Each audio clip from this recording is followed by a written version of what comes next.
اعوذ باللہ من الشیطان الرجیم بسم اللہ الرحمن الرحیم۔ عزیزان ایمان، آج اگست 1976 کی 22 تاریخ ہے اور درس قرآن کریم کا آغاز سورہ الانبیاء کی آیت 25 سے ہو رہا ہے، 21/25۔ سابقہ درس 18 جولائی کو ہوا تھا اور میں نے آپ سے چند ہفتوں کی رخصت مانگ لی تھی۔ اعلان کے مطابق 15 اگست کو درس ہونا چاہیے تھا، لیکن بعض واقعات ایسے ناگزیر پیش آ جاتے ہیں جن کی وجہ سے انسان مجبور ہو جاتا ہے۔ میں حاضر نہ ہو سکا 15 اگست کے درس کے لیے، اس کا مجھے افسوس ہی نہیں، صدمہ ہے۔ آپ احباب جو زحمت اٹھا کر تشریف لائے اور مایوس لوٹے، میں ان سے معذرت خواہ ہوں، لیکن حالات میرے بس میں نہیں۔ آغاز درس کا وہی جو بنیادی نقطہ ہے، وہ نقطہ توحید جسے ہم کہتے ہیں۔ اس کائنات میں اختیار اور اقتدار صرف ایک ذات کا ہے، الہ واحد کا، جسے خدا تعالیٰ ہم کہتے ہیں۔ اور یہ بات کوئی ایسی نہیں کہا گیا کہ جسے پہلی دفعہ اسی رسول سے کہا گیا ہو۔ سلسلہ رشد و ہدایت جب سے شروع ہوا، یہ بنیادی نقطہ ہر رسول کی تعلیم کا گویا نقطہ آغاز تھا۔ وما ارسلنا من قبلک من رسول الا نوحی الیہ انہ لا الہ الا انا فاعبدون۔ ہر ایک کی طرف یہی ہم نے وحی کی تھی کہ ہمارے سوا کوئی الہ نہیں ہے، اور یہ چیز اب آپ کے سامنے آ چکی ہے، برسوں سے آ رہی ہے کہ الہ صاحب اقتدار کو کہتے ہیں۔ اس لیے کہا کہ جب اقتدار ہمارا ہے تو اطاعت بھی تو ہمارے ہی قوانین کی ہونی چاہیے۔ یہ تو ہے نہیں کہ اقتدار تو تم ہمارا مانو اور اطاعت تم اور انسانوں کی کرو۔ اس لیے اس کا یہ منطقی نتیجہ ہے کہ جسے آپ الہ مانتے ہیں، محکومیت اور اطاعت اسی کی اختیار کی جاتی ہے۔ اگر یہ نہ کی جائے تو آپ اسے الہ مانتے ہی نہیں ہے۔ یہ لا الہ الا اللہ محمد رسول اللہ کہہ دینے کے بعد اطاعتیں پھر ساری دنیا کی کرتے پھرنا، اس کے کچھ معنی نہیں ہے۔ فاعبدون ہے اس کے بعد منطقی نتیجہ یا اس کا تقاضا۔ اب وہ جو اس دور کے تمام پرستیوں کی روح سے مختلف قوتوں کو، مختلف حیثیتوں کو الہ بنا رکھا تھا، اب ان کی تردید ہو رہی ہے۔ وقالوا اتخذ الرحمن ولدا سبحانہ۔ یہاں یہ جو کہا گیا کہ یہ کہتے ہیں کہ خدا نے اپنی اولاد بنا رکھی ہے، سبحانہ۔ کیا بات ہے ایک لفظ میں سبحانہ کے۔ یہاں جو آگے الفاظ آئے ہیں، بل عباد مکرمون لا یسبقونہ بالقول وہم بامرہ یعملون، بلکہ وہ تو ہمارے بڑے مکرم بندے ہیں۔ تو اس سے یہ نظر آیا کہ یہاں یہ جو کہا گیا ہے کہ انہوں نے ہماری اولاد بنا رکھی ہے، تو عربوں کے ہاں بھی یہ عقیدہ تھا، بلکہ اس زمانے میں دنیا کی قریب ہر تباہم پرست، اصنام پرست قوم کے ہاں عقیدہ یہ تھا کہ فرشتے خدا کی بیٹیاں ہیں، اور اس اعتبار سے ان کی پرستش ہوتی تھی۔ تو یہ ورث یہاں انہی کی طرف اشارہ ہے، کیونکہ آگے جو کہا گیا ہے کہ وہ جنہیں یہ خدا کے اولاد کہتے ہیں وہ تو ہمارے عبد ہیں، برگزیدہ بندے ہیں، واجب التکریم عبد ہیں یہ ملائکہ۔ ان کی کیفیت یہ ہے کہ لا یسبقونہ بالقول، وہ تو کبھی سبقت ہی نہیں کرتے ہماری بات سے، آگے بڑھتے ہی نہیں ہیں، آگے جاتے ہی نہیں ہے۔ وہم بامرہ یعملون، جو ان کو کہا جاتا ہے اس کے امر کے مطابق وہ کام کرتے ہیں۔ اسے آپ کو معلوم ہے کہ عالم امر جو ہے خدا کا، وہ ہے جو عالم خلق سے پہلے کی بات ہے، جہاں خدا کے ارادے اس کا قانون مشیت بنتے ہیں، ہم نہیں جان سکتے کہ وہ کیا ہے۔ یہ جتنی قوتیں ہیں، آپ فطرت کی قوتیں کہہ لیجیے ان کو، یا وہ ملائکہ جو اور کام کرتے ہیں خدائی پروگرام کی تکمیل خدا کے حکم کے مطابق، ان کا تعلق عالم امر سے ہے، عالم خلق سے نہیں ہے، لہذا ان کو یہ مخلوق قسم کی یعنی فزیکل باڈیز جسے آپ کہتے ہیں طبی قسم کی شخصیتیں ان کو تصور کرنا یہ غلط ہے۔ قرآن نے ان کا تعلق عالم امر سے کہا ہے، تو عالم امر کی کوئی شے بھی ہمارے عالم خلق کی شے نہیں ہو سکتی۔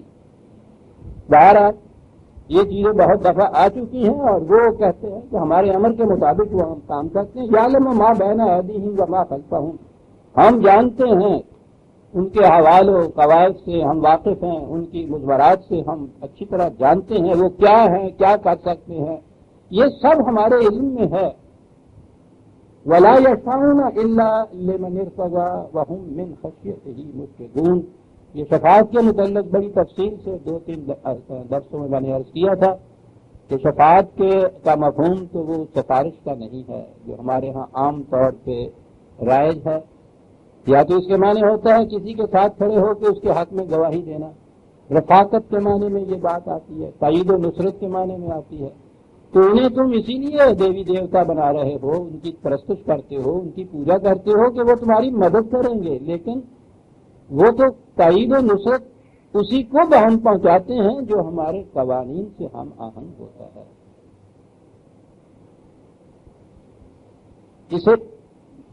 اس کی میں زیادہ تفصیل میں نہیں جانا چاہتا کیونکہ یہ چیزیں بھی بہت دفعہ آ چکی ہیں۔ یہ رضی اللہ عنہ و رضو عنہ، یہ رضا جو ہے یہ قوانین خداوندی سے ہم آہنگی کا نام ہے، تطابق کا نام ہے۔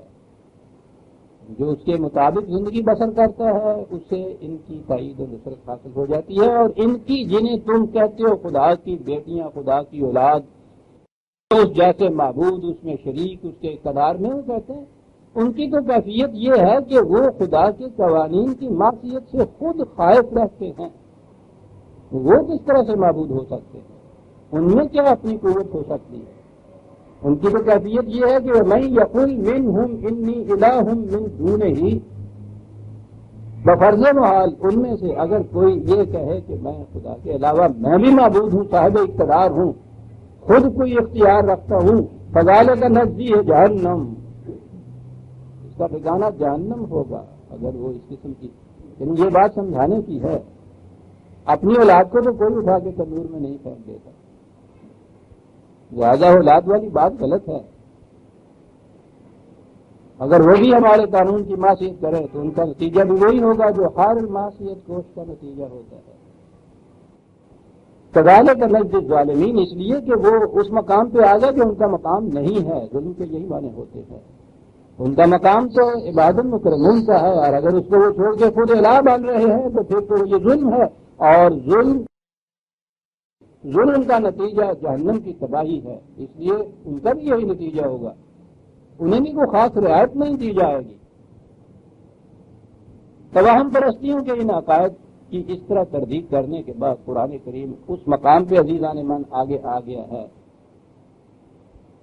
جس کے متعلق آج میں یہ سوچ رہا تھا، بات ایسی چھڑ جائے گی یہاں، بڑی ہی اہم، بڑی بنیادی، لمبی ہوگی ذرا، میں اس کو ناتمام نہیں چھوڑنا چاہتا کہ پھر اس کی تکمیل یوں نہیں ہو سکے گی، سلسلہ ٹوٹ جائے گا۔ اس لیے اگر جو ہمارے ہاں کا عام متعینہ وقت ہے اس سے زائد کچھ وقت ہو جائے تو مجھے معاف رکھیے، یہ کہو کہ کچھ پانگا کاٹنا پڑے جیسے میں نفع تھا بہت ہے، کچھ اس کے لیے کہہ دیجیے کہ اس کا کفارہ ادا کر رہا ہوں۔ بھاگے تھے ہم بہت، تو اسی کی ہے یہ سزا، ہو کر اسیر دابتے ہیں راہزن کے پاؤں۔ نے کہا کہ تو بہت بھاگا تھا، ایسا تو بڑے پیار کو اٹھا تو یہ کچھ جو وقت زائد لے لوں گا آپ سے تو معذرت کر رہا ہوں، لیکن میں یہ سمجھتا ہوں جو بھاگا تھا نا وہ پاؤں دابنے پڑ جائیں گے۔ بات بڑی اہم عزیزان من آ رہی ہے، اور میں یہ عرض کر رہا ہوں کہ اگر یہ چیز، ایک تو یہ ہے کہ اس کی ریفرنسز جو ہیں ابھی سے کاغذ پینسل لے لیجئے اور اس کو نوٹ کرتے چلے جائیے گا، زندگی کا کیا اعتبار ہے، یہ باتیں سامنے آئیں یا نہ آئیں۔ قرآن کریم کسی انسان کی فکر کی تخلیق نہیں ہے، یہ ہمارا ایمان ہے، یہ اس ذات کی طرف سے ہے کہ جس کے سامنے غیب اور شہادت، غیب و شہود یوں کہیے یکساں ہیں، جس کے لیے پاسٹ پریزنٹ اور فیوچر کی کوئی ڈسٹنکشن نہیں ہے، ماضی حال اور مستقبل اس کے سامنے اٹرنل نو ہے، اس ذات کی طرف سے قرآن ہے. یہ ہمارا دعویٰ ہے. اور بعض مقامات آ جاتے ہیں کہ جہاں اس دعوے کا ایک ٹھوس طبی ثبوت ہمارے سامنے آ جاتا ہے، اور یہ وہی مقام آ گیا ہے. چھٹی صدی عیسوی کی طرف چلے جائیے. عرب کا خطہ تو ایسا تھا کہ جس میں عام علم بھی نہیں تھا. وہاں تو مکہ جیسے کیپٹل سٹی کے اندر، مرکزی شہر کے اندر بھی کہا جاتا ہے کہ 17 آدمی تھے نوشت و خوان سے واقف، ابتدائی لکھنا پڑھنا جسے کہتے ہیں آپ لٹریری، یعنی وہ اعلیٰ درجے کے تعلیم یافتہ ہونا تو ایک طرف ہے، لکھ پڑھ سکتے تھے. دارالسلطنت یا کیپٹل سٹی، اور وہ مکہ جو تھا محض ایک دارالخلافہ ہی نہیں تھا، بڑا ہی مرکزی شہر تھا اس زمانے کا. اس میں یہ کیفیت تھی. تو سارا عرب تو آپ دیکھیے کہ تاریکی میں ڈوبا ہوا تھا. اس کو تو چھوڑ دیجئے، جن فتنوں کو ہم کہتے ہیں کہ وہ بہت ایڈوانس سے بہت آگے تھے، اس کائنات، ارض و سماء، اجرام فلکی، ان کے متعلق ان کے ہاں کے بھی جو عقائد تھے ان کو ذرا سامنے لائیے. اور وہ علم کی دنیا کے اندر بڑے ہی مقبول تھے. مطلب اسی نظام کی روح سے مانا یہ جاتا تھا کہ زمین ساکن ہے، سورج اس کے گرد گردش کرتا ہے. ہندوؤں کے ہاں تو پوچھی ہی نہیں تھا. یہ زمین، یہ تو کسی کا تصور میں بھی نہیں آ سکتا تھا کہ یہ گول ہے اور یہ گھومتی ہے، یہ حرکت کرتی ہے. یہ جو اوپر چاند، سورج، ستارے ہیں ان کا بھی کوئی تعلق، کوئی رشتہ ہے. یہ بھی اسی طرح سے کرے ہیں. زمین کے متعلق تو سیدھی بات چیت کے پھال کی طرح اس طرح چپتی ہے. تیرا پتہ نہ پائیں تو لاچار کیا کریں. بس وہ یہ تصور ان کے یہاں تھا کہ نیچے پانی ہے، پانی میں ایک مچھلی ہے، مچھلی کے اوپر ایک بیل ہے یا گائے ہے، گائے کے سینگوں کے اوپر یہ دھرتی ہے، ماتا ہے. اب جب وہ ایک سینگ کے اوپر ایک وقت میں وہ رکھتی ہے کہ دونوں سینگ تھک جائیں گے، جب وہ تھک جاتا ہے ایک سینگ تو وہ پھر سینگ بدلتی ہے، جب دوسرے سینگ پہ لاتی ہے تو اس سے زلزلہ آتا ہے. یہ ویدوں کی تعلیم تھی. یہ گاؤں کے بوجھ مجکڑ جو تھے یا لال مجکڑ، یہ ان کے افسانے نہیں تھے. ان کو وہ الہامی کتابیں مانتے تھے. چاند، سورج، ستارے سارے دیوتا تھے. یعنی یہ ان کے ہاں کا سوریہ دیوتا، چندرما دیوتا. گہن آتا جب لگتا تھا تو آپ کو معلوم ہے وہ کیا کہتے تھے کہ یہ جو تھا دیوتا ہمارے ہاں کا سوریہ، اس نے کسی سے قرض اٹھا رکھا تھا، وقت پہ دے نہیں سکا، قرض خواہ وہ آ گئے ہیں، انہوں نے گلے میں ڈالا ہوا پٹا، رنگ منہ ہو گیا سیاہ، تو وہ نیچے حسب معمول میں تو بات یوں ہوتی تھی نا کہ وہ پنڈت اور براہمن کہتے تھے کہ جلدی جلدی لاؤ، جلدی جلدی پیسے لاؤ، زیور لاؤ، تاکہ ہم وہ قرضہ ادا کریں اور پھر کسی طرح سے دیوتا صاحب کا چھٹکارا ہو جائے. اور وہ سارا کچھ سمیٹ کے گھر لے جاتے تھے. اتنے میں چاند جو تو ختم ہو ہی جاتا تھا، صاحب دیوتا ہو جاتے تھے. یہ چیزیں افسانے نہیں تھے، ان کی الہامی کتابوں کے اندر یہ چیزیں موجود تھیں. میں اس پاس منظر کو اس لیے دے رہا ہوں کہ آپ چھٹی صدی عیسوی کے اندر آپ دیکھیے اجرام فلکی، زمین، فلکیات، ان کے متعلق مضمومہ مبینہ آسمانی کتابوں میں کیا چیز تھی. عیسائیت کا تو عقیدہ یہ تھا کہ جس کرے پہ یا جس جگہ حضرت عیسیٰ علیہ السلام یا خدا کا بیٹا آیا ہے اسے کائنات کا مرکز ہونا چاہیے. یہ چھٹی صدی عیسوی میں ہم آ گئے. 17ویں صدی عیسوی میں پہلی دفعہ گیلیلیو نے یہ بات کہی کہ نہیں، زمین تو متحرک ہے. یہ کل کی بات ہے عزیزان من، 200 سال کی بات ہے. اس کے خلاف فتویٰ لگا، اسے پھانسی چڑھانے لگ گئے. کہتے تھے پیسا کے ٹاور پہ کھڑا کر کے اس کو نیچے پھینک دیا جائے گا. خود سے یہ لوگ بھی آخری وقت میں وہاں پادری وہ جو جاتا ہے کنفیشن لینے کے لیے تو اس نے یہ کہا کیا لیکن بات ہی کون سی ہے، وہ کہہ دو کہ ساکن ہے. کیا بات کہا، کیسے کہہ دوں جب میری آنکھیں دیکھ رہی ہیں کہ متحرک ہے. کل کی بات ہے، ابھی صرف اس کے متحرک ہونے کے اوپر پھانسی لٹکانے کی بات تھی. یہ آپ کے ہاں نیا نظام جو ہے وہ بطلی موسی نظام کے برخلاف یہ کوپرنیکس کا نظام کہلاتا ہے. 200 سال بھی نہیں ابھی ہوئے جب یہ مانا گیا کہ زمین متحرک بھی ہے اور گول بھی ہے. گیلیلیو، کوپرنیکس، کیپلر، یہ اس دور کے لوگ ہیں کہ اس دور میں ابھی 200 سال پہلے اس یورپ میں جو آج ان سائنسز کے اندر اتنا ایڈوانس ہو گیا ہے کہ وہ خود چاند اور مریخ کے اوپر پہنچ رہا ہے، اس یورپ میں جس نے یہ کہا کہ زمین متحرک ہے، اس کو انہوں نے فتویٰ دے دیا، حکم لگا دیا، فیصلہ کر دیا کہ اس کو پھانسی دے دو، موت کی سزا دے دو ان لوگوں کو، مارے مارے یہ پھرتے تھے اتنا کہنے سے۔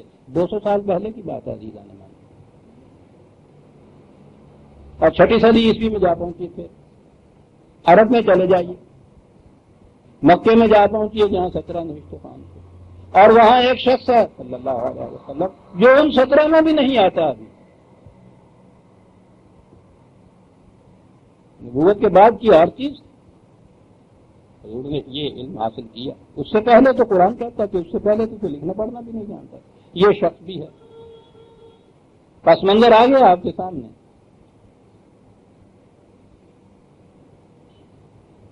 اور آگے بڑھ جائیے، 200 سال پہلے تو گیلیلیو کوپرنیکس تھے جنہوں نے یہ صرف ابتدا کی تھی۔ آج بات کہاں تک پہنچی؟ میرے سامنے ہے 19 جولائی 1976 کا پاکستان ٹائمز کا ایک کٹنگ، یعنی 1 مہینہ بعد اب کا۔ رشیا یہ جو اجرام فلکی کے متعلق ایسٹرونومی جسے کہتے ہیں، فلکیات، اس میں وہ بہت آگے ہے، اگرچہ امریکہ بھی اس کے بعد اس کی دوڑ میں پیچھے نہیں رہنا چاہتا، لیکن ابھی تک اس تحقیق کی دنیا کے اندر وہ اس وقت سب سے آگے ہے۔ رشیا کے جو سائنٹسٹ ہیں، محققین ہیں، وہ یہ جو اب چاند سے، ابھی مریخ کی تو وہ نہیں آئی، چاند سے جو وہ وہاں کی مٹی کا کچھ تھوڑا سا حصے نیچے آئے ہیں، اس پہ تحقیق وہاں ہو رہی ہے ساری۔ اسی کی روح سے یہ باقی مرکری اور یہ مریخ اور یہ پلانٹس جو ہیں ان کے متعلق بھی وہاں تحقیق جاری ہے۔ یہ کٹنگ جو ہے جو تو پاکستان ٹائمز میں ہے، انگریزی میں ہے، میں اسے انگریزی ہی میں پہلے پڑھ کے سناتا ہوں، بات پھر سمجھ میں آئے گی کہ جب میں آگے پہنچوں گا کہ قرآن کیا کہا گیا۔ رپورٹ یہ ہے کہ all the planets of the solar system emerged out of a protoplanetary cloud several thousand million years ago۔ یہ سارا سلسلہ جو اجرام فلکی کا آپ کو نظر آتا ہے، یہ تحقیق لیٹسٹ ہے وہاں کے سائنٹسٹ رشیا، ہماری نہیں، کہ ابتداً یہ سارے کے سارے ایک حیولہ ان کا جو تھا ابتدائی ایک تھا، اور وہ گیسز کی شکل میں تھا۔ پہلی چیز تو یہ، this is the conclusion to which Soviet scientist have come after they compare the chemical composition of substances on the planet Earth, Moon, Mars and Mercury, said a pass statement. روس سے شائع ہونے والے ایک بیان نے یہ کہا ہے کہ یہ سائنسدان، یہ جتنے یہ کرے ہیں، یہ زمین، مرکری، مون، مارس، ان کی کمپوزیشن حیات ترکیبی کا تجزیہ کرنے کے بعد اس نتیجے میں پہنچے ہیں کہ یہ تمام کے تمام پہلے ایک حیولہ تھے، اور وہ حیولہ جو تھا وہ ٹھوس سخت مادے کا نہیں تھا، گیسز کی تھا۔ ذہن میں رکھتے جائیے عزیزان من یہ الفاظ، گیسز، کلاؤڈ، ڈیپتھ، پہلے یہ سب ایک تھے اور وہ شکل جیسے۔ According to a USSR press release, the samples of the lunar rock brought to Earth by Soviet automatic probes contain the same substances which are found on the Earth, though in different proportions.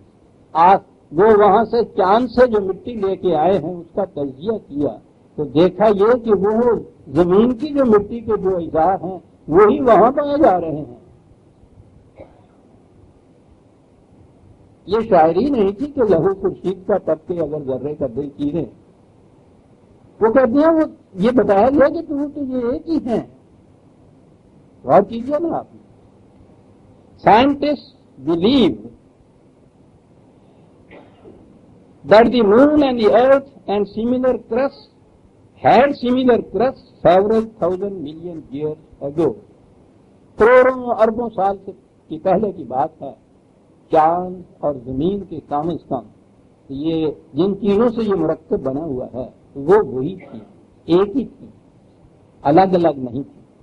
The differences that developed later are explained by the loss of many volatile elements due to the absence of the atmosphere on the moon. چاند کے اوپر کیونکہ یہ فضائی طے نہیں ہے، جسے فضا ہم کہتے ہیں، ایٹماسفیئر جسے کہتے ہیں. آگے چل کے بات سامنے آئے گی کیا کہہ رہا ہے قرآن کہ یہ جسے ایٹماسفیئر کہتے ہیں، چاند پہ چونکہ یہ ایٹماسفیئر نہیں ہے، زمین پہ ہے. اس ایٹماسفیئر کے نہ ہونے کی وجہ سے وہاں جو تبدیلیاں آئی ہیں ان کی وجہ سے زمین کے یہ جو اوپر کا حصہ ہے اس کا اور چاند کے اوپر کے حصے میں کچھ فرق آ گیا ہے کہ وہاں ایٹماسفیئر نہیں. بہت اچھا. The surface of the mercury not protected by the atmosphere is believed to have much in common with that of the moon. Mercury کے اوپر بھی یہ ایٹماسفیئر نہیں ہے، اس لیے مون اور مرکری کی جو سطح ہے اور ان کی جو اجزاء ہیں وہ کم و بیش ایک جیسے ہیں. زمین کے مختلف ہو گئے اس ایٹماسفیئر کی وجہ سے. The planet Mars has a rarefied atmosphere with a lot of carbonic acid gas and probably little water. مریخ کے اوپر ایٹماسفیئر ہے، ذرا سا لطیف سا ہے اس کے مقابلے میں، اس لیے وہ اور زمین کے اجزاء کم و بیش ملتے جلتے نظر آتے ہیں. اور اندازہ یہ ہے کہ وہاں شاید پانی ہے. ابھی میں یہ عرض کروں this also had an effect on the surface rock. اس کی وجہ سے اس کی بھی جو سطح ہے اوپر کی اس میں کچھ تھوڑی سی تبدیلی آئی ہوئی ہے. On the whole the planet looks very much like the earth, the moon and the mercury. بہار مجموعی وہ بھی ایسا نظر آتا ہے کہ یہ ان کروں ہی جیسا ہے اور یہ ایک ہی تھے شروع میں. حقیقت یہ جو مارس یہ جو جہاں یہ مریخ پہ جا رہے ہیں جہاں کہا جا رہا ہے کہ وہ اور زمین کم و بیش ایک ہی جیسے ہیں، یہ اتنا سمجھ لیجئے کہ وہ ان کے آج کی میجرمنٹ کا معنی کی روح سے زمین سے 21 کروڑ 50 لاکھ میل دور ہے. 11 مہینے لگ گئے تھے ان کے اس راکٹ کو وہاں تک پہنچتے ہوئے جو ہزاروں میل فی سیکنڈ کی رفتار سے اڑ رہا تھا. اور وہاں کے متعلق وہاں کی تو مٹی آگے نہیں تھی اور اس کا تجزیہ بھی ہو گیا. یہ ہے آج کی ہمارے ہاں لیٹسٹ سائنٹیفک رپورٹ اجرام فلکی کے متعلق زمین سمیت.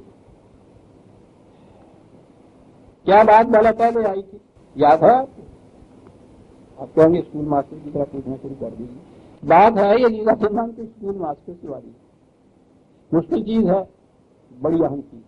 پہلی چیز یہ کہی کہ سائنٹیفک تحقیقات نے ہمیں اس نتیجے پہ پہنچایا ہے کہ یہ تمام اجرام فلکی جتنے ہیں، اور اجرام میں یہ موٹے موٹے چاند سورج تارے نہیں ہیں، چاند سورج وغیرہ ہی نہیں ہے، یہ جس کو آپ ستارے کہہ رہے ہیں یہ سارے اجرام فلکی کرئی ہیں. اور کاکشاں میں تو ملین کی تعداد کے اندر یہ ہیں. تحقیقات نے یہ بات بتائی ہے کہ یہ الگ الگ نہیں، شروع میں یہ سب ایک حلولہ تھا ان کا، اور وہ کلاؤڈ کی شکل میں، ویپر کی شکل میں، گیسز کی شکل میں تھا. اور 41/11 سورہ حامیم کی 11ویں آیت ثم استوى الى السماء وهي دخان، پھر خدا نے اپنا کنٹرول خارجی کائنات کے اوپر رکھا اور یہ سارے دخان تھے. اللہ اکبر اللہ اکبر. 6 صدی عیسوی میں عرب کی سرزمین پہ ایک امی ایک ان پڑھ کہہ رہا ہے یہ کہ تخلیق کے بعد اس نے اپنا کنٹرول ان کے اوپر رکھا اور یہ سارے جتنا تم فضائی کائنات کہہ رہے ہو جسے وہ ہمارا کہہ کے پکارتا ہے فہی دخان، وہ ایک کلاؤڈ اور ویپر گیسز کی شکل کا ایک حیولہ تھا. یہی عزیزان امان ساری دنیا کے اہل مذاہب تھے، جو بھی کتابیں ان کے پاس موجود ہیں ان کروں کے متعلق، فضائی کروں کے متعلق یہ ایک فکرہ کہیں سے بتا دیں گے. 200 سال پہلے سے جو سائنٹسٹ آپ کے ہاں ہیں، یونان کے خطہ سے لے کے اور یورپ تک آ جائیے، ساری دنیا کے سائنٹسٹ جو ہیں ان سے کہیے 200 سال پہلے کوئی یہ بات کہہ دی،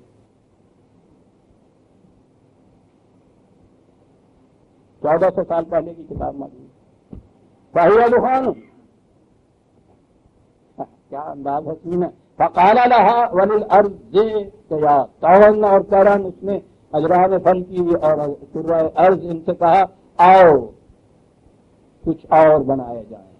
اور کیا انداز ہے، طوعا آؤ یا کرہن آؤ، ہمارے قانون کے تابع ہے. قالتا انہوں نے کہا کہ کرہن کیوں،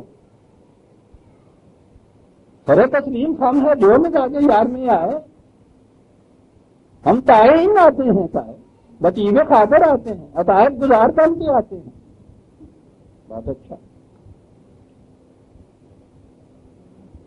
یہ سب ایک حجولہ تھا، بات ذہن میں آ گئی.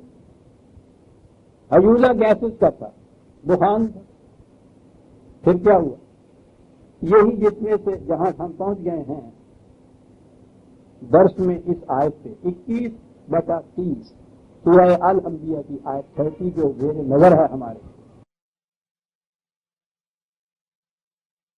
اولم یر الذین کفروا، یہ بات تو بعد میں کہوں گا کہ یہ کفر اور ایمان کا یہاں کہاں امتیاز آ رہا ہے. یہ جو کفر کرنے والے ہیں کبھی انہوں نے اس چیز کے اوپر بھی غور کیا، بلکہ یر الذین دیکھا اس چیز کو، اللہ اکبر، دیکھا. گیلیلیو نے یہ پہلی یہ جو دوربین تھی اس نے یہ بات کی تھی نا، جب اس سے کہا تھا کہ تم کہہ دو کہ زمین متحرک نہیں ساکن ہے، تو اس نے کہا تھا کہ میری آنکھیں دیکھ رہی ہیں اس کو متعلق. اولم یر الذین کفروا، یہ انکار کرنے والے کیا دیکھ نہیں رہے اس چیز کو. آگے بات کروں گا کل. ان مظاہر فطرت کو ان آنکھوں سے دیکھنا، غور و فکر نہ کرنا کفر ہے. بات یہ دوسری کیا ہے، یہ کیا ان کو یہ نظر نہیں آتا، انہوں نے دیکھا نہیں ہے، انہوں نے غور نہیں کیا اس کے اوپر.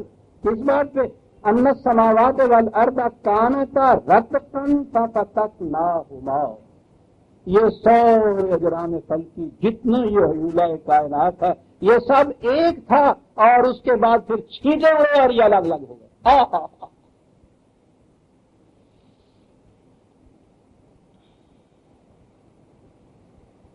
رت کو فتح، آج کے سائنٹسٹ اتنی تحقیقات کے بعد دخان تھا، ایک حجولہ تھا، اور پھر وہ اس قسم کا تھا کہ پھر اس میں جا کے چھینٹے ہوتے ہیں. دوسری جگہ اسی کو اور انداز میں سمجھایا ہے، اور میں ابھی عرض کر دیتا ہوں سمجھانے کا انداز. کس طرح سے یہ چھینٹے اڑے، کس طرح سے دور پھینکی گئی چیز. 79/30 کہا گیا یہ سارا کچھ جو پہلے حجولہ تھا اس میں والارض بعد ذالک دہاہا، کہا یہ یوں سمجھو، اور سمجھو سے میں پہلے بات ایک کر لوں. 6 صدی عیسوی میں عرب کے بدو پہلے مخاطب ہیں. 6 صدی عیسوی میں نے کہا 17ویں صدی میں گلیلیو نے کہہ دیا کہیں کہ یہ متحرک ہے تو پھانسی دے دیا اسے، یعنی دینے کے، تو وہ بچ گیا بیچارہ، سزائے موت دے رہی ہے. کیا کہہ رہا ہے 17ویں صدی میں یورپ میں گلیلیو جیسا سائنٹسٹ، نیوٹن وغیرہ اس زمانے کے ہیں، کیپلر، کوپرنیکس، گلیلیو، نیوٹن، یہ گلیکسی ہے وہاں سائنٹسٹ کی. وہ اگر کہتا ہے کہ زمین متحرک ہے تو کہا پھانسی دے دو. 6 صدی عیسوی میں اولی مخاطب عرب کے وہ بدو. بات سمجھانی یہ تھی کہ یہ کس طرح سے یہ الگ ہوئے. آ سکتی تھی ذہن میں یہ بات، اور یہ آ گیا قرآن کے الفاظ کا عزیزان من اعجاز کہ وہ الفاظ استعمال کرتا ہے کہ 6 صدی عیسوی کا بدو بھی سمجھتا ہے اور 20ویں صدی کا روس کا سائنٹسٹ بھی انہیں الفاظ سے سمجھتا ہے. یہ اعجاز ہے الفاظ ہے قرآن. اور سمجھانے کے لیے 1-2 اگلے دن بہت بات ہو رہی تھی کہ جی قرآن کریم نے یہ یوں صاف صاف کیوں نہ کہہ دیا کہ صاحب یہ تھا اور اس کے بعد یہ تھا. میں نے کہا عزیز مان، یہ آپ کے جو بچے 5ویں 6ٹھی جماعت میں آ گئے ہیں نا، وہ روز آپ سے پوچھتے ہیں لمحہ کیا ہے، آسمان کیا ہے، تو کیا آپ اس کو آئنسٹائن کی تھیوری سمجھایا کرتے ہیں ان بچوں کو؟ ان کے عقلی کے، ان کی فکر، ان کی سمجھ کے معیار کے مطابق کچھ سمجھاتے ہیں نا اس طرح سے. اور کتنی دشواری تمہیں پیش آتی ہے، لیکن سمجھاتے تو ایسے ہی ہونا. وہ سائنس کی منتہا یا فلسفے کی منتہا جو ہے اس کی زبان تو استعمال نہیں کر رہے، وہ تو نہیں سمجھاتے، وہ تو سمجھ میں نہیں آ سکتا. سمجھاتے ہو نا ایسے. کہنے کہ ٹھیک ہے. میں نے کہا فرق یہ ہے کہ جن الفاظ میں تم ان بچوں کو سمجھاتے ہو وہی بچے جب ایم اے میں پہنچیں گے وہ الفاظ ان کو طفلانہ نظر آئیں گے. اور یہاں اعجاز یہ ہے کہ وہی الفاظ عزیزان من ان بچوں کے سامنے آئے تو انہوں نے بھی سمجھا. آج نیوٹن کے سامنے وہ الفاظ آ رہے ہیں، سجدہ کرتا ہے. ہر جیم جینز ہے نا ہمارے دور کا سب سے بڑا علم الافلاق کا ماہر، دا مسٹیریس یونیورس اراؤنڈ والا، اس سے بھی یہ سوال کیا تھا ایک دفعہ کہ تم خدا کے متعلق کیا جانتے ہو. اس نے کہا کہ مجھے یہ تو معلوم نہیں ہے. تو یہ جو فلکیات کا علم ہے میتھمیٹکس پہ مبنی ہوتا ہے، یہ بیٹھے کیلکولیشن کرتے ہیں. تو اس نے یہ لکھا میں تو اور کوئی نہیں جانتا، کچھ نہیں جانتا. میں یہ سمجھتا ہوں کہ اس سے بڑا میتھمیٹیشین کوئی نہیں ہے. دہا کہا یہ گوپیاں چلاتے ہو نا، گوپیاں آپ نے دیکھا ہوگا نا، یہ اسٹرنگ کرنے کے بعد اس میں سے پتھر نکلتا ہے نا تو شو کر کے وہ لڑتا بادہ جالے کا دہا. اس دخان کے حیولے سے یہ تمہارا قرائے عرض یوں کٹ کے شو کر کے الگ ہوا جیسے گوبیے سے پتھر نکل جائے. کافی جماعت کے بچے نہیں سمجھایا جا رہا. 79/30. اگلی بات تو آگے ذرا چل کے کہوں گا، آج تو اگلی ہے. اخرج منہا ماءہا ومرعاہا، جیسے تھی یوں الگ ہو گئی جیسی رہنی چاہیے تھی، کہا نہیں.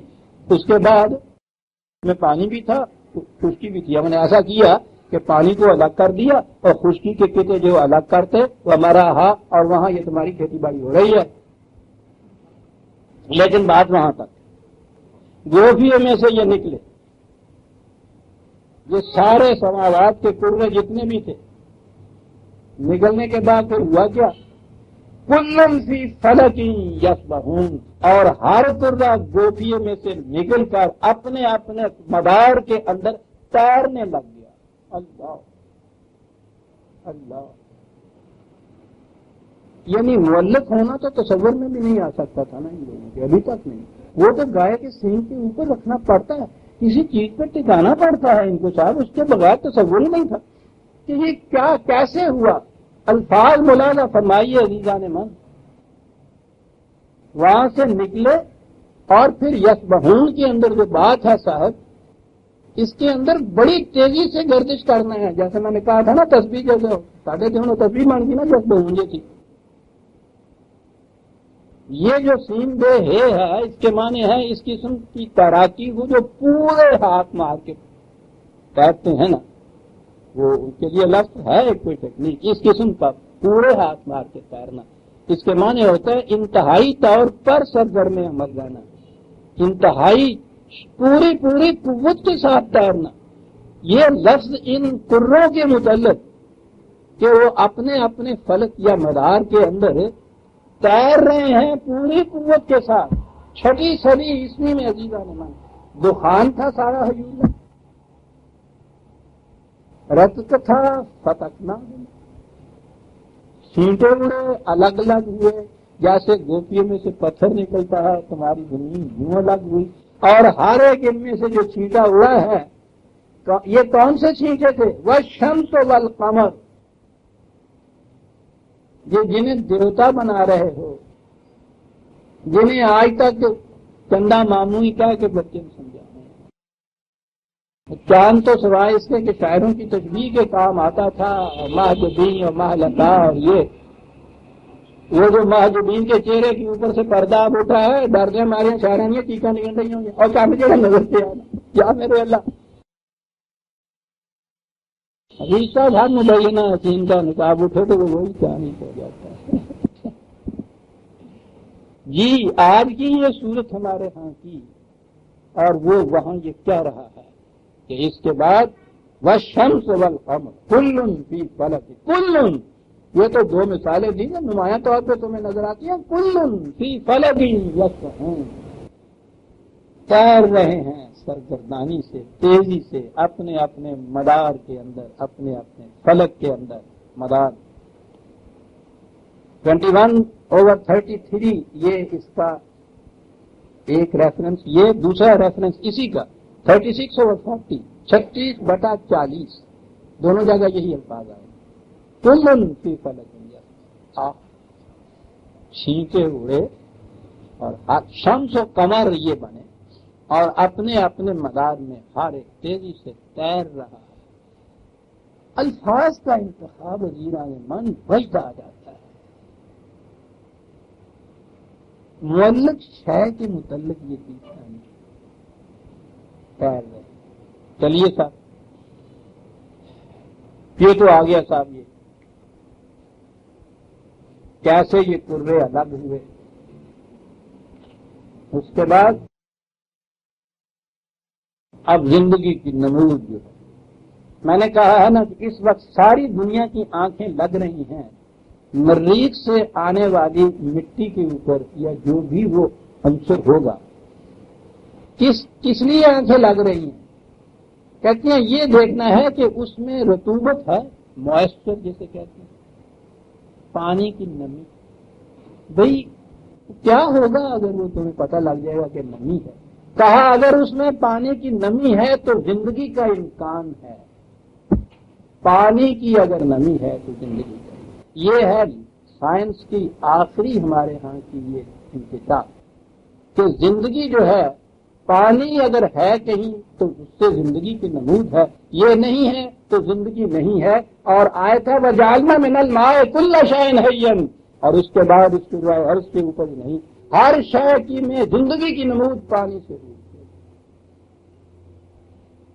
یہی 21/30 جو آیت زیر نظر ہے اسی کا یہ ٹکڑا، زندگی کی نمود پانی سے۔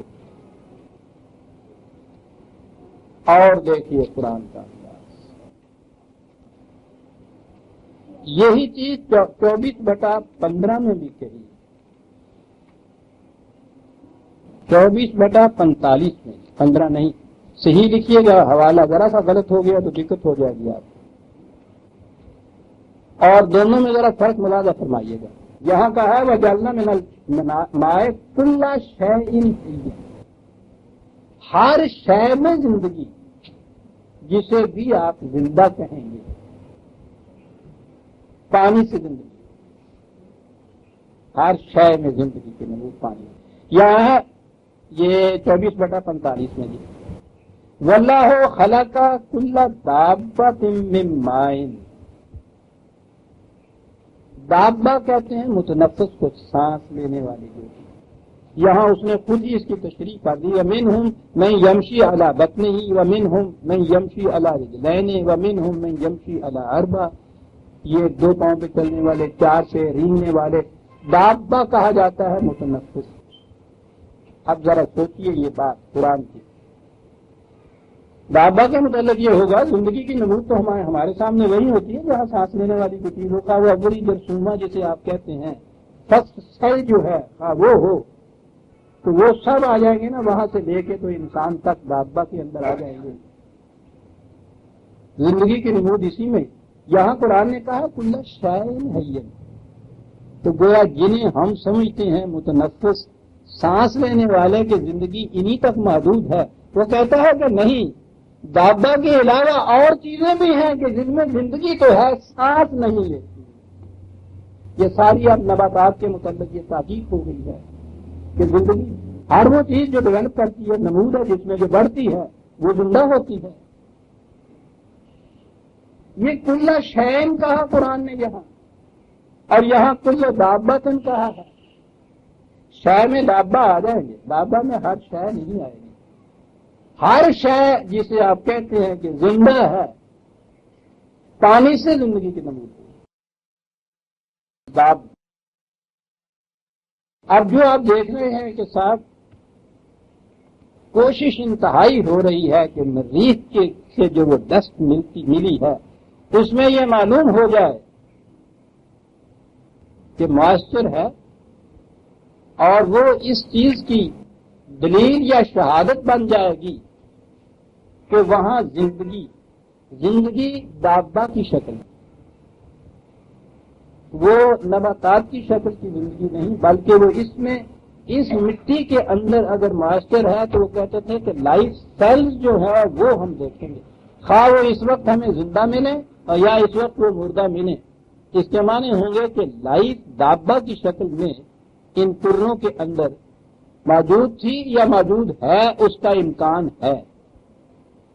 اس پہ پہنچے ہیں اور یہ تحقیق ہے جو اس وقت مریخ کی ہو رہی ہے، اور اب آگے جا رہے ہیں، زہرہ کی طرف بھی تو پرواز ان کی ہو رہی ہے،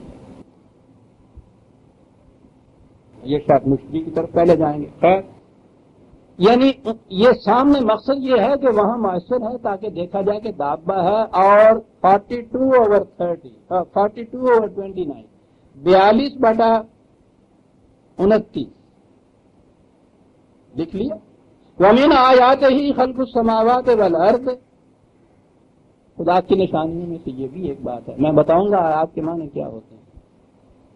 یہ بھی ہے کیا کہ اس نے یہ سلسلہ ارض و سما سارا پیدا کیا۔ سنیے عزیزان مان، وما بث فیہما من دابۃ، یہ ارض و سما کے کروں میں پھر اس نے دابہ پیدا کر دیے، سما کے کروں میں، ہر کرے میں نہیں، لیکن یہ بات کہ ان کروں کے اندر بھی دابہ کا امکان ہے۔ 1400 سال پہلے کی آیت ہے، آیات خداوندی ہیں، ہمیں آیات خداوندی پر ایمان لانے کے لیے کہا گیا ہے نا عزیزان ایمان۔ یہاں جو اللہ جی نے کفر کہا ہے آیات خداوندی سے انکار ہے۔ اوامین آیات ہی، یہ آیات خداوندی دیکھتے چلے جائیے، دیکھ رہے ہیں بات کہاں پہنچ رہی ہے۔ مومن کسے کہتے ہیں؟ ومن آیاتہ خلق السماوات والارض وما بث فیہما، ارض میں نہیں ہے، فیہا نہیں، ان دونوں میں اجرام سر کی جو سماوات کے اندر ہے، بلندیوں میں ہے، یہ جو ارض ہے اس کے اندر دابہ ہیں۔ اور عزیزان ایمان وجد میں آ جائیے اگلے الفاظ پہ، وَهُوَ عَلَى جَمْعِهِمْ إِذَا يَشَاءُ قَدِيرٌ، اور وہ اس پر بھی قادر ہے کہ اس کے قانون مشیت کے مطابق ایسا وقت آ سکتا ہے کہ ان میں باہمی رابطہ پیدا ہو جائے، یہ اکٹھے ہو جائیں۔ 1400 سال پہلے 6 صدی عیسوی عرب کی سرزمین میں ایک امی جا رہا ہے کھڑا ہو کر، جن میں دابت کا امکان ہے، اور وہ اس پر قادر ہے کہ اپنے قانون مشیت کے مطابق ایک وقت آئے کہ ان کے اندر باہمی ایک رابطہ پیدا ہو جائے، یہ اکٹھے ہو جائے۔ اس زندگی کی نمود پانی سے، موئسچر سے، تو پانی جو ماں ہے یہ ہے سرچشمہ حیات، ٹھیک ہے۔ 11/7 تو سرچشمہ حیات ہے ماں۔ تو یہ قرآن کریم یہ صرف یہ سائنس کے اصول بیان کر رہا تھا، نیوٹن کے انداز میں یہ باتیں تو ساری آپ کے سامنے آ گئی ہیں کہ نیوٹن اور کپلر کی باتیں ہو رہی ہیں، لیکن وہ تو کسی اور مقصد کے لیے سب کچھ کر رہا ہے۔ ماں تک ہمیں اس نے پہنچا دیا، زندگی کا سرچشمہ ماں، وکان عرشہ علی الماء، اور اس کا مرکزی کنٹرول اس سرچشمہ حیات کے اوپر خدا کا ہے۔ کہاں پہنچانا تھا اس نے؟ زندگی پر مرکزی کنٹرول جو ہے خدا کا۔ معاف رکھیے گا آج میں یوں نہیں آؤں گا کہ ان کی تفسیریں آپ کو بیان کروں، اسی آیت کی تفسیر آپ کو بیان کروں تو آپ ہنس سکیں گے کہ کیا ہمارے ہاں، لیکن میں نے جیسا کہا ہوا ہے وہ بات ایسی نہیں کہ ہم ان کے تنقید کریں، اس دور کے اندر علم انسانی یہاں تک پہنچا ہی نہیں تھا۔ میں جو اس چیز کو تنقید کیا کرتا ہوں وہ صرف یہ کہ یہ اگر یہ کہتے ہیں نا کہ ہم نے ایسا سمجھا تو ٹھیک ہے، ان کو دور کی سمجھ تھی نہیں ہے، ہم پادشاہ اس لیے ہیں کہ ہمارے دور میں علمی انسانی یہاں تک پہنچ گیا ہے، ہماری کاریگری اس میں کیا ہے؟ بات جہاں قابل اعتراض ہے وہ یہ کہ ان میں سے ہر شخص نے جو یہ بات کہا یہ کہ رسول اللہ صلی اللہ علیہ وسلم نے ایسا فرمایا ہے، بس یہ ہے وہ چیز جو برداشت نہیں ہو سکتی۔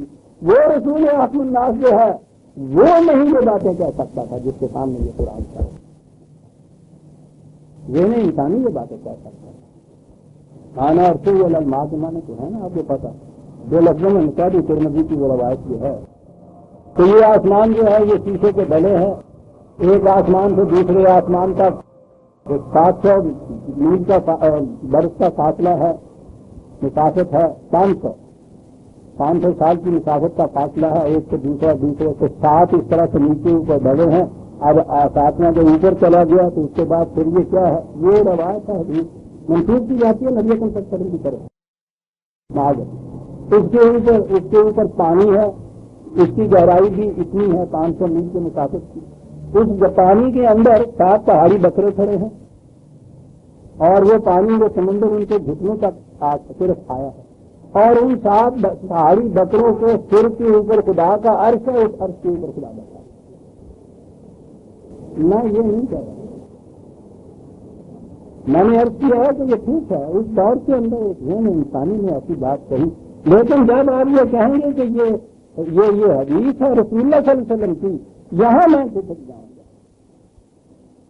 ہزار علماء مفسرین غلطیاں کھا سکتے ہیں اس معاملے کے اندر، وہ رسول جس کا سینہ محبت تھا وہی خداوندی کا علم خداوندی جس کو حاصل تھا وہ یہ بات نہیں کہے۔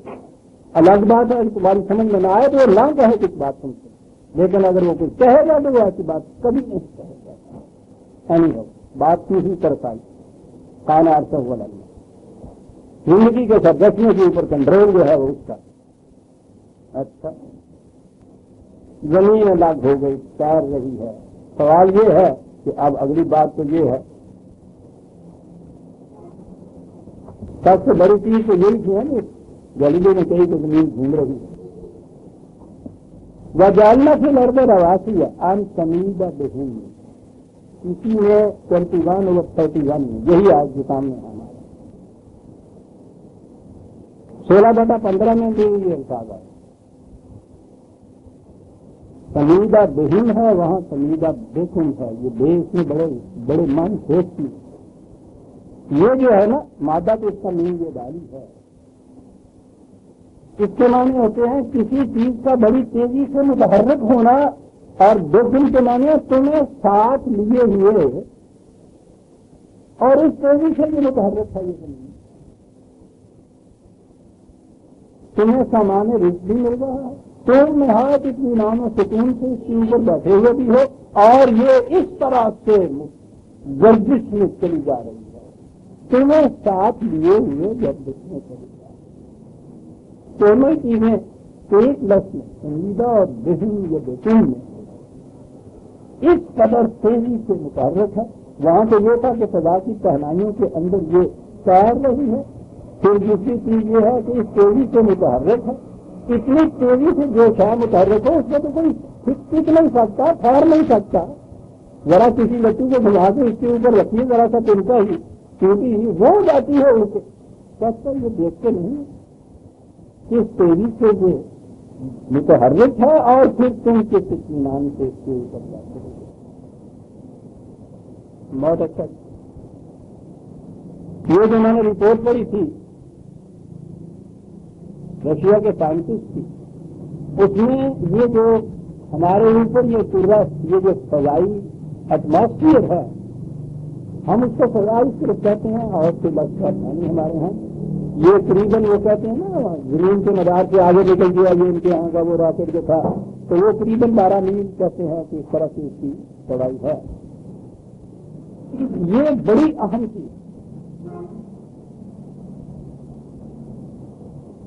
انہوں نے یہ کہا ہے نا کہ وہ اس ان میں اور اس میں فرق یہ نظر آیا کہ وہاں یہ فضا اوپر نہیں ہے، جس کی وجہ سے ان کے ہاں کی جو سرفس ہے وہ اتنی کچھ پتھریلی سی ہو گئی ہے جو اس سے بڑی مختلف نظر آتی ہے۔ زمین کے اوپر یہ ایک فضا ہے ایسی کہ جس کی وجہ سے اس کی سروس محفوظ رہی ہے، اور اس کے اوپر وہ یورش نہیں ہوئی ان چیزوں کی.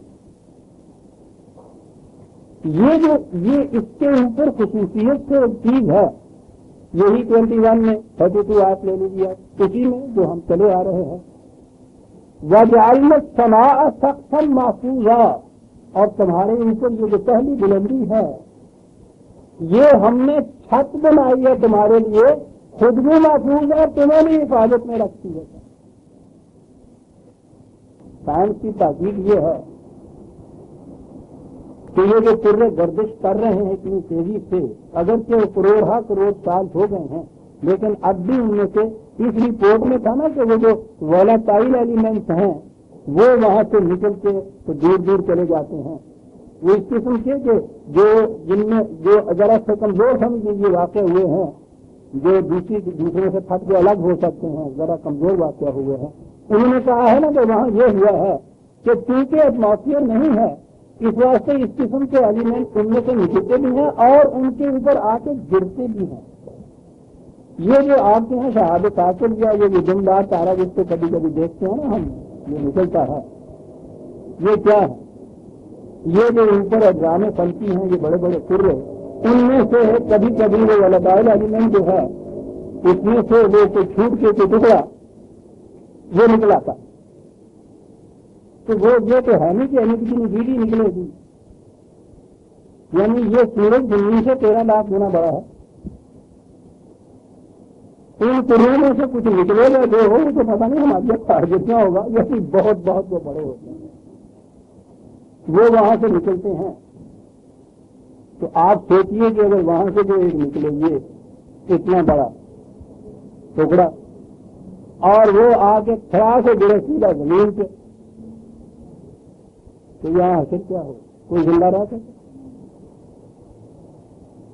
سنیے سائنٹسٹ کیا کہتا ہے, یہ سب سے محفوظ جسے کہا تھا 36 میں, تو کہتے ہیں کہ یہ جو زمین کا ایٹماسفیئر ہے یہ ایسی محفوظ چھت ہے جس کی وجہ سے ہم بچے ہوئے ہیں.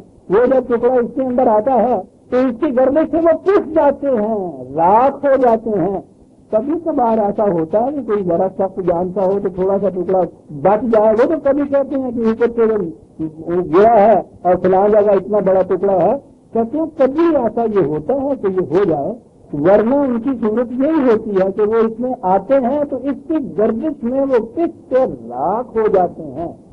اور یہ جو آپ کو روشنی نظر آتی ہے اس راکھ کے اوپر اگر کسی کرے کی شعاع اس وقت پڑ رہی ہو وہ روشن نظر آتا ہے تمہیں اس میں وقت کے لیے.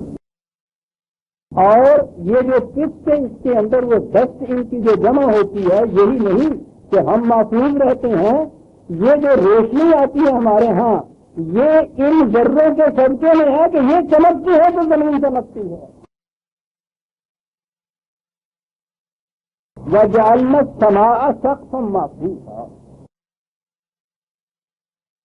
یہ تمہارے اوپر ایٹماسفیئر جو بنایا یہ ایک سقف محفوظ تھا جس سے تم پکے ہوئے.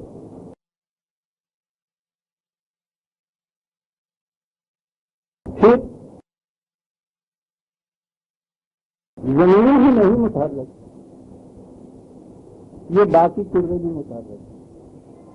ان کے اس تعلق سے جو اور فوائد یا جو اور نتائج مرتب ہوں گے وہ تو الگ رہا. قرآن نے کہا ہے کہ تم نے دیکھا یہ رات تمہارے لیے کس قدر سکون افزا تھی, وجعلنا النہار مبصرا. قرآن نے کہا کہ رات سکون کے لیے ہے, یہ رحمت ہے اللہ تعالیٰ کی عظیمانہ نعمت. جن کے لیے رات نہیں ہوتی یعنی جنہیں نیند نہیں آتی ان سے پوچھیے کہ رات کتنی نعمت تھی. سارے دن کی کوششوں کے تھکے ماندے آسان اس قدر سکون پا لیتے ہیں کہ دوسرے دن آپ کرو تازہ سے اٹھتے. قرآن کہتا ہے یہ کیسے پیدا ہوا, وَهُوَ الَّذِي خَلَقَ اللَّيْلَ وَالنَّهَارَ وَالشَّمْسَ وَالْقَمَرَ.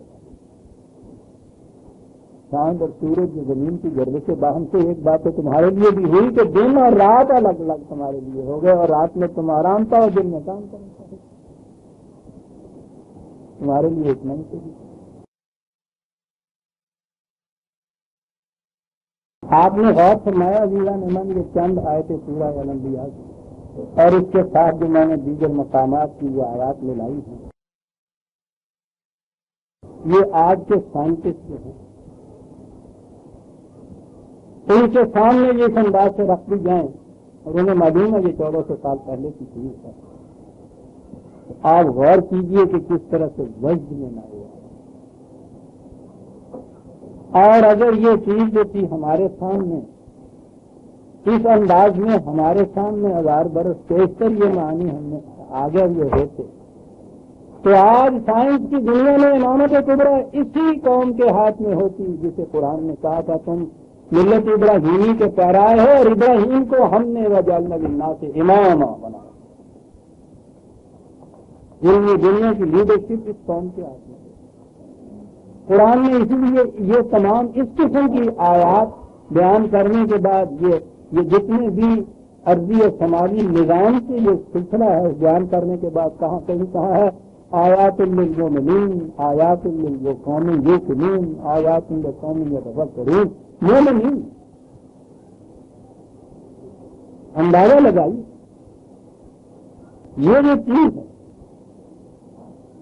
یذکرون اللہ قیاما وقعودا وعلی اجسادہم ربنا ما خلقت هذا باطلا۔ مومن کی پہچان یہ کہ وہ اٹھتے بیٹھتے دیکھتے ان آیات خداوندی کے اوپر اختلاف اللیل والنہار جو پہلے اس نے کہا ان فی خلق السماوات والارض واختلاف اللیل والنہار، یہی ابھی قیامت ہیں آیات لأولی الالباب الذین یذکرون اللہ قیاما وقعودا وعلی جنوبہم ربنا ما خلقت هذا باطلا۔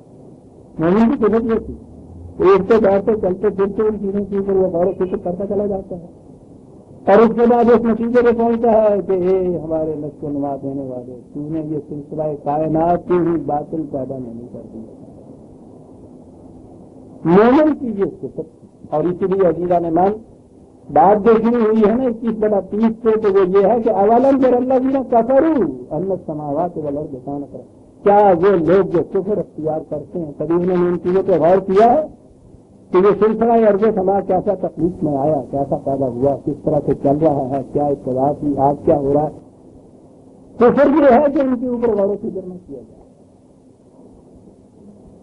ایمان کا تقاضا یہ ہے کہ ان کے اوپر غور و فکر کرنے والے اور یہ سارا کچھ ان آیات کو دینے کے بعد اس نے یہ کہا وَهُمْ عَنْ آیَاتِهَا مُعْرِضُونَ، جن کی کیفیت یہ ہے کہ کائنات میں بکھری ہوئی یہ جو نشانیاں خدا کی ان سے اعراض برتتی ہے، کبھی کئی کر کے ایک طرف نکل جاتے ہیں۔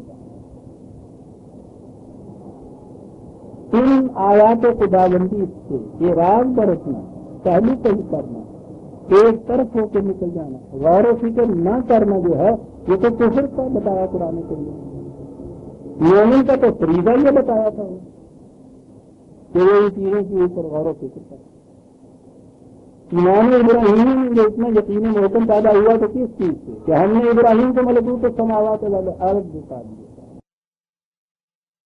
کائنات کی قوت نے اس میں ہماری جلال و کبریائی کس طرح کار فرما ہے۔ دیکھیے اتنا بڑا عظیم شان نبی، یہ انبیاء کرام صرف آپ کو واضح نصیحت کرنے کے لیے نہیں آتے تھے، یہ کچھ بتانے کے لیے آیا تھا۔ یہ ہے جو خدا کی بات نبی نے اس کتاب کے ذریعے سے بتایا ہمیں۔ آیات کے حوالے میں نے آپ کو ابھی جانے من دے دیے، دیکھ لیجیے گا، خود دیکھ لیجیے اللہ کرے کہ آپ پھر میں بار بار کہا کرتا ہوں کہ اتنی عربی پڑھ لیجیے گا، ترجمے سے نہ دیکھیے گا یہ بات نہیں سمجھ میں آئے گی، قرآن کی آیات سے لیجیے گا۔ اور یہ جو چیز میں نے آج کے درس میں یہ آپ کو بیان کی ہے یہ بھی اپنی طرف سے نہیں ہے، قرآن نے قرآن کے سمجھنے اور قرآن کو حق ثابت کرنے یا اس کے حق ثابت ہونے کے لیے یہ طریق بتایا تھا، اور وہ طریق ہے پھر 41/53 41 نمبر 63 سنریہم آیاتنا فی الآفاق وفی انفسہم حتی یتبین لہم انہ الحق۔ ہم عالم آفاق میں اس خارجی کائنات میں عالم انفس میں انسان کے اپنے نفس کی دنیا میں اپنی آیات کو بے نقاب کرتے چلے جائیں گے، دکھاتے چلے جائیں گے، اور جو کسی ایک مضمر حقیقت سے پڑا ہوا پردہ اٹھے گا، ڈسکور کہتے ہیں نا انگریزی میں اس کو، لفظی انہوں نے اپنے یہاں یہ استعمال کیا ہوا ہے، جو پردہ پڑا ہوا ہے اس کو اٹھا دیا جائے گا، ڈسکوری۔ جب وہ پردہ اٹھے گا تو کیا نظر آئے گا؟ اللہ الحق، تو قرآن میں آگے سبھی بات گئی تھی، کائنات کے انتظامیہ کے اوپر جو پردے پڑے ہوئے ہیں، وہ ہر پردہ اٹھنے کے بعد اندر سے حقیقت یہ نظر آئے گی کہ اللہ الحق، یہ واقعی الحق ہے، یہ ایک طریق، یہ آفاق کی دنیا کے اندر تو 200 سال سے قریباً یا 300 سال سے انہوں نے اس کی نقاب کشائی یا پردے اٹھانے کی چیز کو سائنٹسٹ جو ہیں انہوں نے شروع کر رکھی تھی آج تک۔